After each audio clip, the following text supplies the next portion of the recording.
ayatoota quraanaa kan faallaa fakkaatan garuu iccitii guddaa of keessaa qaban. Assalaamu alaykum wa rahmatullahi wa barakaatu. Baga nagayaan dhuftan. Islaamummaan ifa qalbiiti. Namni ifa kana argate dukkana keessaa baha. Kuni sagantaa xiinxala quraanaati.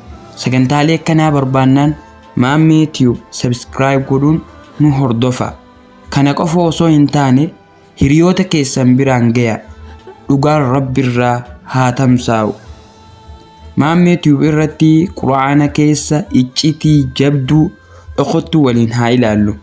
Kootu Rabbiin subhaanahu wa ta'ala suuratul Al-Qasas suuraa 28 aayaa 56 irratti innaka laa tahdii man ahbabta walaakinna Allaha yahdii man yashaa'u.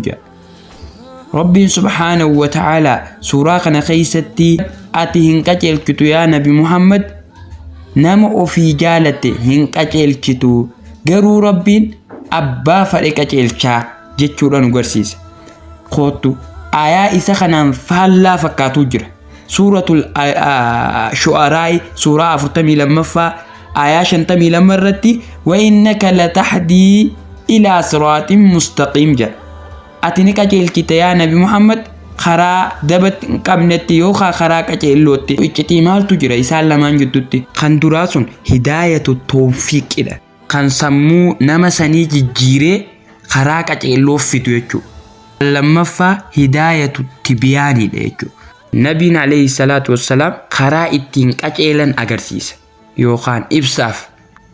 Dandeettii nama tokko qajeelchuu kan qabu Rabbumaa.